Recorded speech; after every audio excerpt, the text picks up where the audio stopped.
Reta final de inverno. Veja como preservar sua imunidade neste período. Parlamento Jovem encerra mandato 2023-2024 em solenidade na Câmara. Essas e outras notícias você confere agora no Jornal da Cidade, que está começando.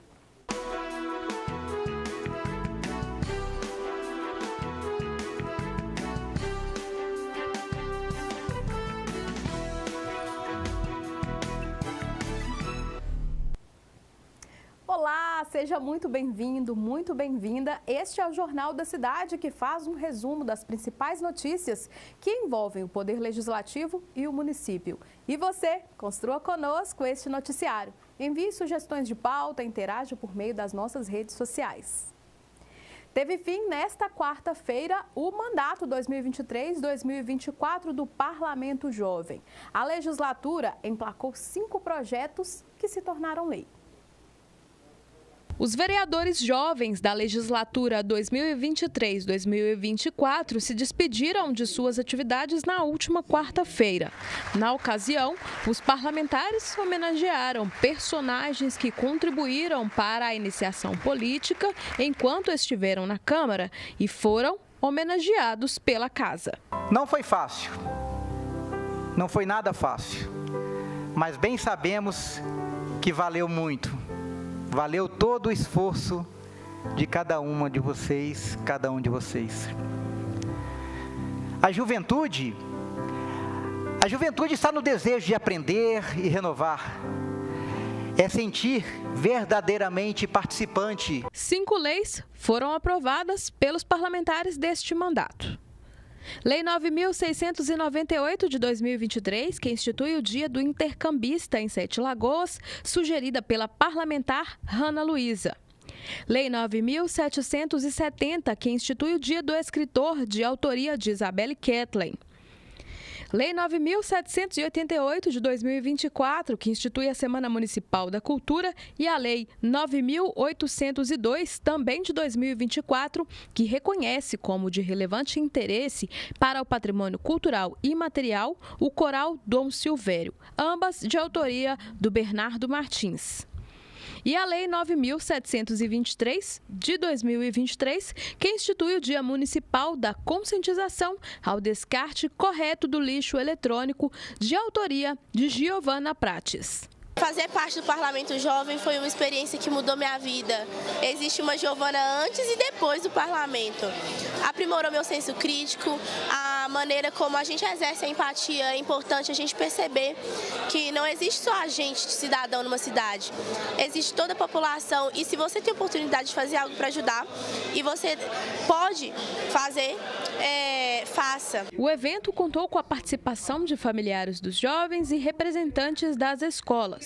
Uma noite de emoções e de valorização de uma etapa que possibilitou uma nova concepção política. Essa noite foi mágica para mim, foi incrível para mim, foi a primeira vez que eu consegui subir na tribuna, sem montar o discurso, falar realmente do coração, falar as coisas que eu pensei, falar sobre tudo que eu queria demonstrar. Eu gostei porque durante todo o Parlamento Jovem nós atuamos da melhor maneira possível para agir, para ser a voz do cidadão, para ser a voz do jovem. E eu gostei que cada um de nós, 17 vereadores jovens, falamos da melhor forma possível, demonstramos da melhor forma possível, criamos melhores projetos, aperfeiçoamos. Na próxima semana é a vez dos novos vereadores receberem orientações sobre os trâmites da casa e um treinamento regimental em preparação para o novo mandato que começa no dia 28 de agosto. E dos que se despedem, fica a certeza de que o vereador jovem é uma voz popular que ecoa na esfera legislativa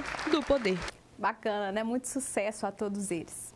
E a sete lagoana, Larissa Faria, está na final do reality da Record Canta Comigo. A Larissa conquistou 100 jurados do programa Canta Comigo Team ao interpretar Quaminvu de Giacomo Prudencini e chegou à final da competição. A jovem já ganhou o título de cantora lírica mais jovem do Brasil, mostrando seu domínio em 5 idiomas: espanhol, italiano, francês, inglês e, claro, português. Confira agora a previsão do tempo para esta terça. A previsão é de sol com algumas nuvens e sem possibilidades de chuva. A temperatura vai variar entre 12 e 30 graus. E atenção para a umidade relativa do ar, que se acentua, na verdade, acentua as chances de queimadas e aumenta os desconfortos, como ressecamento de pele. Por isso, beba muita água. Confira algumas manchetes dos portais de notícias da cidade. O 7 Lagoas News destaca a programação das festividades do folclore. O 7 Lagoas Notícia repercute o assassinato de um homem no bairro Alvorada. Já o Teclimídia destaca o sepultamento do apresentador Silvio Santos, que morreu no último sábado. Daqui a pouquinho a gente volta com as doenças de inverno. Como se prevenir nessa reta final?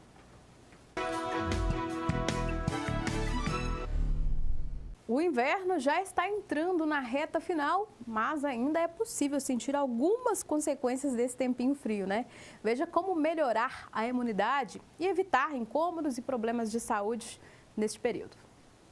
Olá para você que acompanha a programação da TV Câmara. Nós estamos aqui hoje no Hospital Municipal com o Dr. Márcio Júnior, que é o gerente da UPA, que vai nos dar dicas de como manter a imunidade alta, né? Como a gente manter uma boa saúde nesse período frio, nesse inverno que está, né, bastante frio no Brasil inteiro, né, doutor? Então, primeiro, para a gente começar, eu queria que você desse realmente dicas de como prevenir, de como manter essa imunidade alta para a gente não ficar tão doente nesse período que é tão frio para a gente, assim, brasileiro. Bacana. Eu sou o Márcio, como o Gabriel me apresentou, sou pediatra. Na época do frio, a gente tem alguns cuidados específicos, como agasalhar, e que isso a gente já sabe desde a época dos avós, né? Não sai sem um casaco e tudo mais.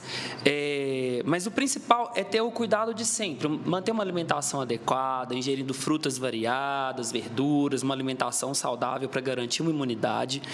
E, para além disso, uma atividade física constante, não só na época do frio, não alimentar bem só na época do frio, né? Melhorar a ingestão de vitamina C, que a gente sabe que previne o resfriado só na época do frio. Isso tem que ser feito durante o ano inteiro para o corpo se preparar.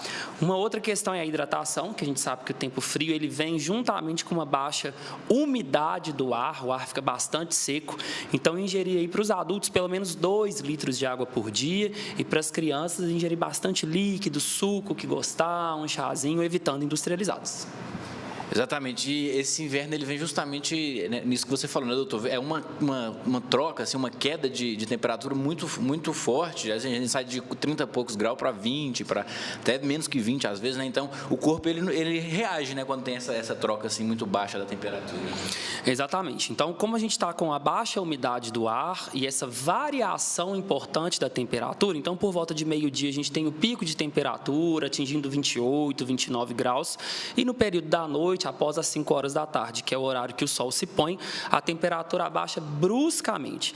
Essa variação de temperatura somada com a diferença da umidade para menos, a gente tem menos umidade no ar, menos água no ar, o nariz resseca, propiciando ressecamentos da mucosa nasal, que vai virar porta de entrada para os vírus respiratórios, que são os campeões aí de doença na época do inverno.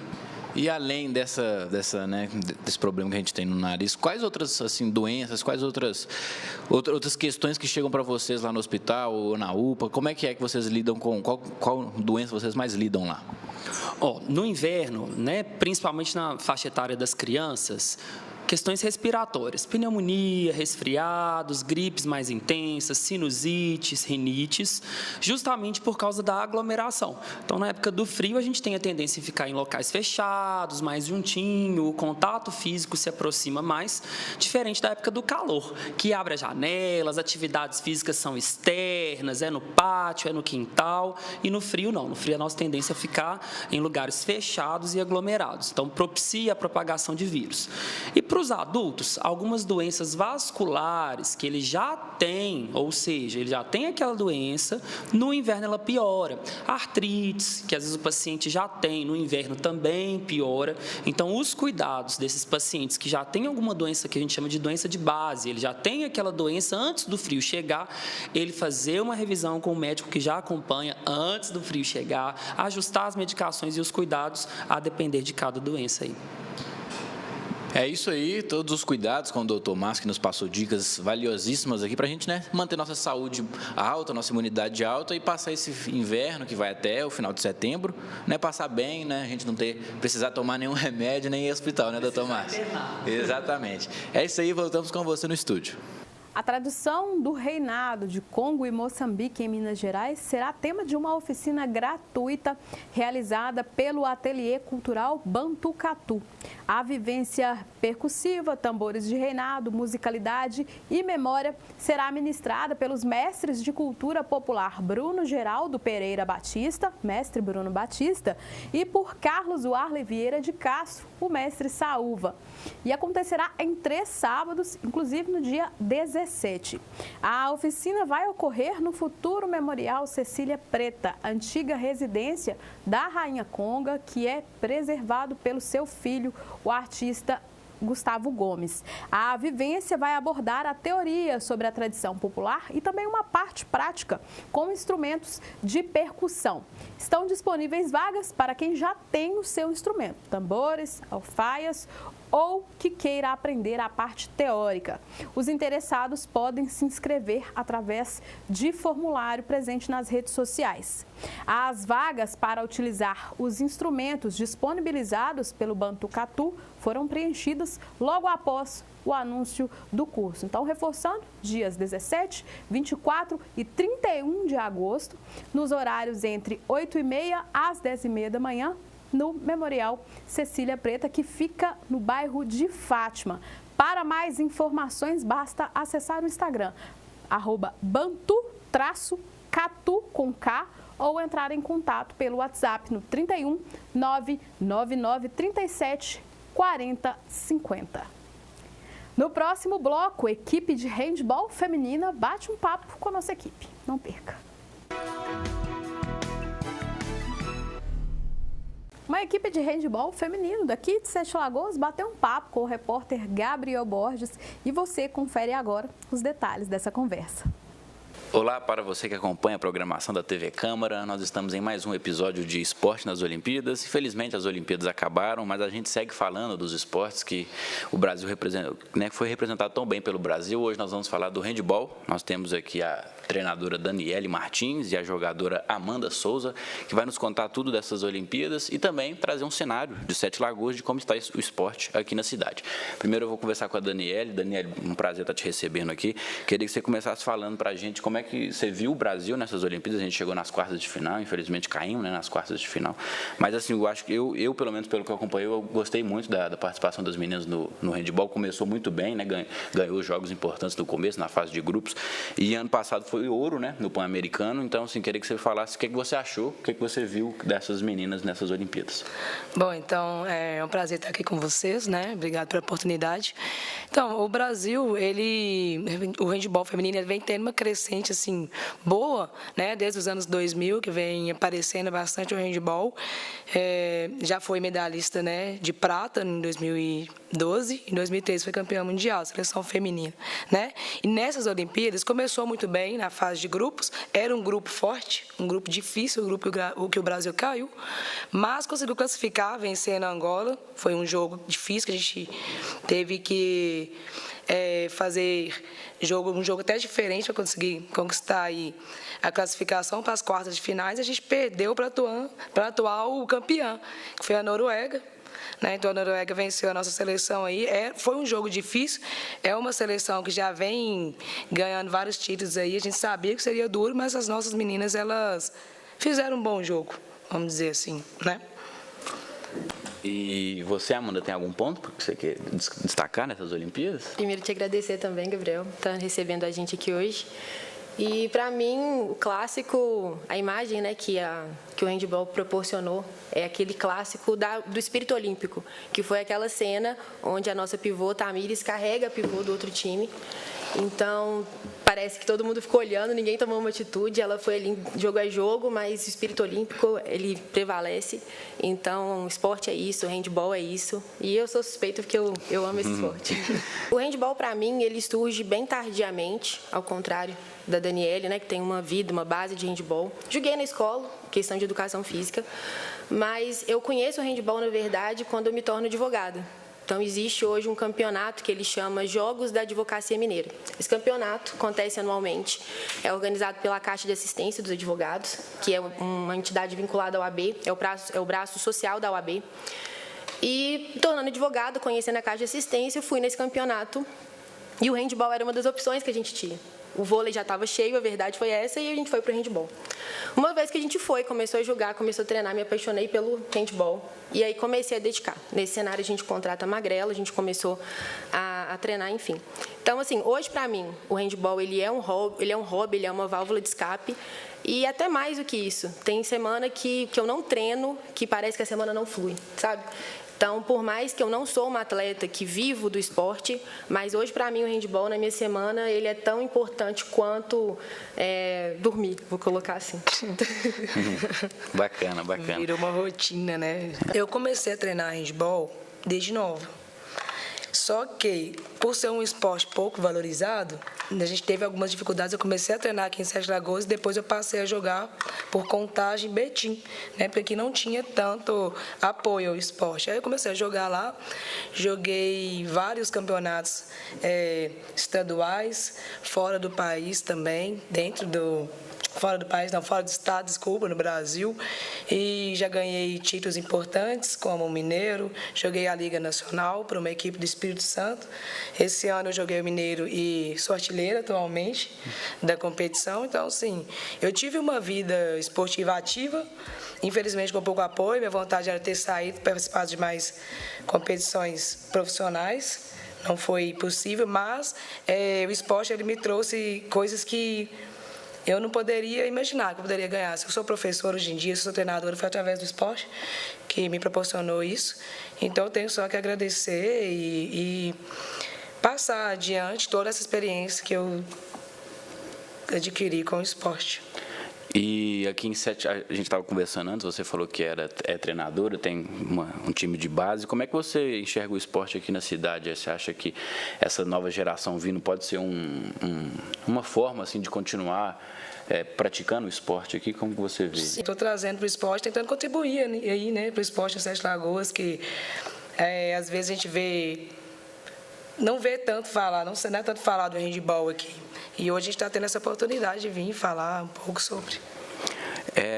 Gabriel, acho que dentro desse assunto, perdão, queria até fazer um gancho, eu vejo que o handball tem pouco apoio aqui. Então, por exemplo, além do Handlaws, que é o time que a Magrela treina, ela também é técnica do CHG, que é o time adulto aqui da cidade, e a gente organiza ainda um campeonato que chama Hand Grilado, que inclusive leva esse nome de Hand Grilado em homenagem a ela, que ela tem vários apelidos, além de Daniela, Magrela e Grilo. Eu acho que bom falar do campeonato. Grilado. E aí, qual que é a grande questão aqui na cidade? A gente tem pouco apoio. Então, por exemplo, fizemos um campeonato com diversos times do estado, inspirado um pouco no JAM, que é esse campeonato que a UAB faz. Eu falo inspirado porque a estrutura que a UAB proporciona é surreal. Então, a gente tentou fazer um campeonato diferenciado, os atletas ficaram super satisfeitos, mas a gente tem pouco apoio, pouco investimento. Hoje, por exemplo, qual que é a maior dificuldade que a gente tem? Onde treinar? A cidade tem um único ginásio, o tamanho oficial, e esse ginásio, que é o tamanho oficial, ele não está à disposição. Então, é complexo nesse contexto. Então, esse espaço é muito importante para a gente ver se a gente consegue mais apoio nesse sentido. Para a gente finalizar, Daniela, eu queria que você falasse, você falou um pouco da base, mas eu fiquei um pouco mais curioso. Como que é esse trabalho? Quantas crianças você tem, assim, você treina? Hoje, inscrito, treina no ginásio, né, com o apoio da Secretaria de Esporte. Hoje, eu tenho inscrito 40 alunos, entre crianças e adolescentes. Eles começam com 8 anos, vão até 14 anos nessa turminha, porque tem uma outra turma também, né? Então, lá nesse trabalho é mais uma iniciação esportiva. A gente trabalha coordenação motora, todos os fundamentos do handball, tudo que é preciso para essa idade. Quero aproveitar para convidar, né, no nosso caso do Handlaws, para fazer parte do time, basta ser advogado ou estudante de direito. Para a gente é muito importante também começar a chamar essa galera, os estudantes, porque você só precisa, para participar desse campeonato, por exemplo, ter aquela carteira de estagiário da UAB. Ah, Amanda, eu não tenho a carteira ainda, não tem problema. Venha, vem treinar com a gente explica, a gente ajuda. E, como a gente falou, a gente precisa de estar sempre renovando. Muito obrigado pelo papo, foi muito bom. Acho que a gente esclareceu muito bem a questão das Olimpíadas, de Sete Lagoas também. É isso. Muito obrigado, Daniele. Muito obrigado, Amanda. Eu que agradeço a oportunidade, Gabriel. E voltamos no estúdio. No final de semana, o time alternativo do Galo empatou com o Cuiabá por 1-1. O Galo atualmente ocupa a 8ª posição na competição e está a 8 pontos do G6. O próximo compromisso é a partida contra o São Lourenço, jogo de volta da Copa Libertadores, amanhã às 9h30 da noite na Arena MRV. O Galo precisa de uma vitória simples para avançar. Já o Cruzeiro entra em campo nesta segunda-feira contra o Vitória em Salvador. O time está na 7ª posição e vai tentar entrar no G6. Para isso, precisa vencer. E na quinta-feira, o time já recebe o Boca no confronto de volta das 8ª de final da Sul-Americana. Lembrando que a Raposa perdeu a primeira partida e agora terá que vencer por 2 gols de diferença para tentar reverter a vantagem. O Jornal da Cidade termina por aqui. Obrigada pela sua companhia e a gente volta numa próxima oportunidade. Até lá!